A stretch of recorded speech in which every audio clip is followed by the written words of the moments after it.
Hello everyone, my name is Shrey Mehta, a lead reporter from CBN Industries, and today I'm here with a poli-sci student from California Academy of Math and Science, Samuel Nelson Hoff, and we're going to be talking about American democracy. And specifically, this week's topic is American democracy in peril? We'll get to Sam's answer after some context and a few of his opinions on the topics of everything related to American politics. So Sam, how are you doing first of all? I'm doing pretty good, how about you? Okay, first off, we're going to start off big, okay? With perhaps the event that's a big factor of why I'm even here today, asking you these questions. The 2020 election. Tell us about this election and the lasting impact you think it had on the American government. So the 2020 election was an election between the Republican candidate Donald Trump and the Democratic candidate Joe Biden.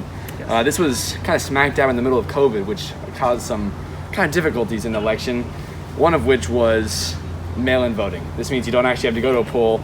You can stay safe at home without getting COVID and mail in your vote instead.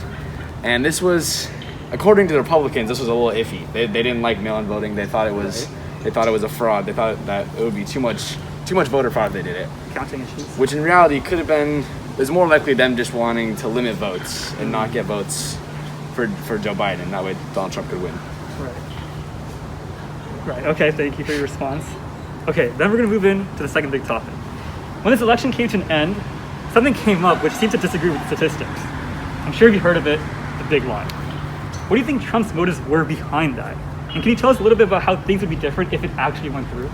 So obviously Trump wanted to win the election, that's why he ran. So he tried to make this lie that there was a bunch of voter fraud and the elections weren't actually honest, believing that he actually got more votes than Joe Biden and he deserved to win.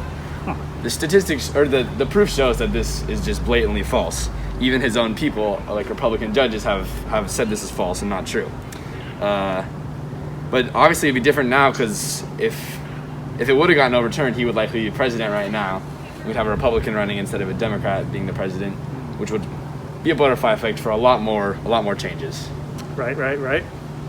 So off of this narrative of the Republicans perhaps being the face of the government right now, how do you react to the big lie being so supported by the Republicans, if you want to share your opinion on that? Yeah, so I'm in an interesting position because I personally don't believe in the big lie, but I have a lot of family that does. So yeah. Not my immediate family, but I have some extended family that does believe this stuff. So I have kind of some insider thoughts on this.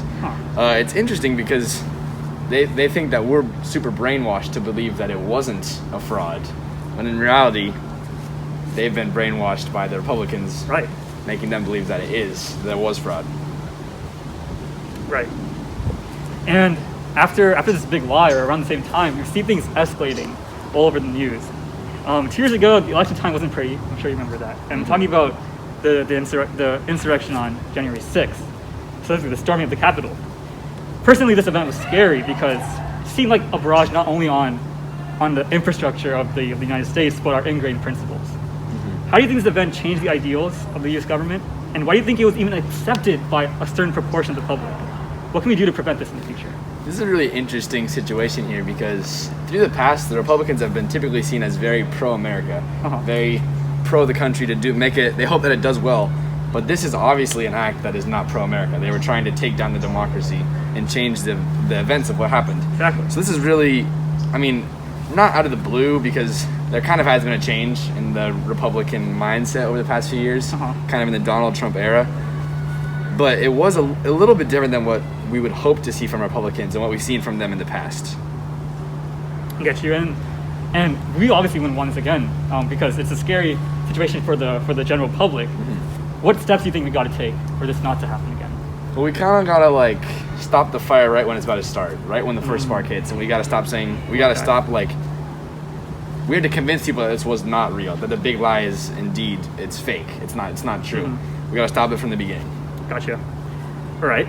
And I guess one side effect of us not stopping things from the beginning in 2020 was that this fiasco kind of put a lot of more weight in the U.S. electorate college and the way they play into the election system, right? Can you talk about this growing polarization of the U.S. electorate and what that might mean for elections moving forward? Yeah, of course. So in the past, if we have this scale, right?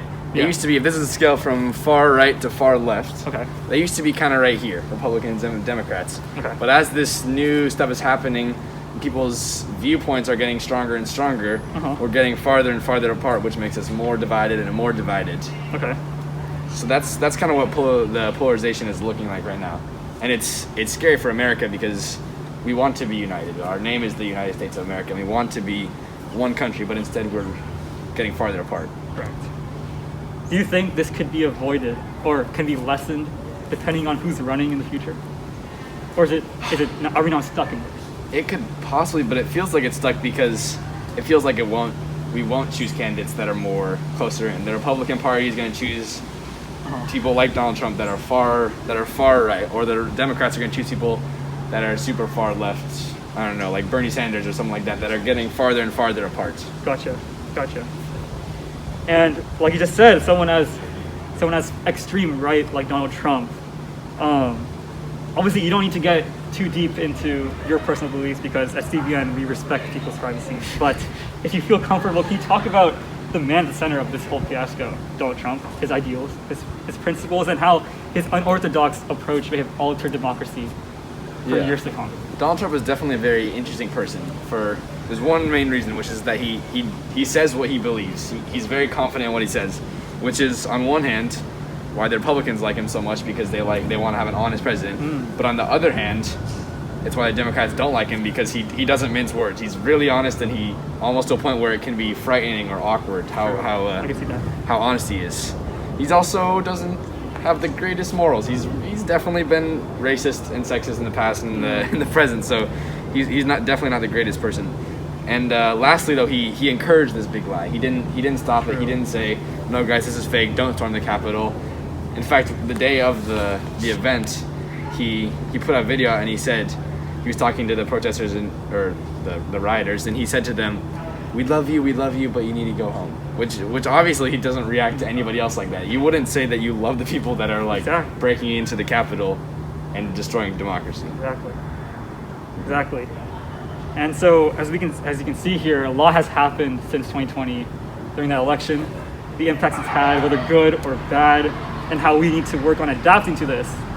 And so I want to end off on one essential question, which we don't even know if we have a true answer to. But do you think that the American democracy is in peril right now? So my honest answer right now is no. I don't think it's in peril. I think it definitely was in peril on January 6th. Right. It may be closer to peril than it was before, 2015, before Trump was elected.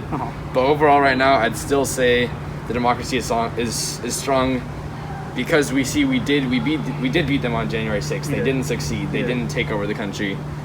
And we did stump that lie. While people still believe it, who's our president right now is Joe Biden. It's not Donald Trump. So we did beat them in the end. True. And we hope that moving forward, we don't face this again, and that we become united than we ever were before. Hopefully people like you can reach into our government. Thank you for your time. Of course, it's my pleasure. Yes. And this is CBN on CBN 10. Thank you very much. I'm Shrey Mehta. I'll catch you guys next week.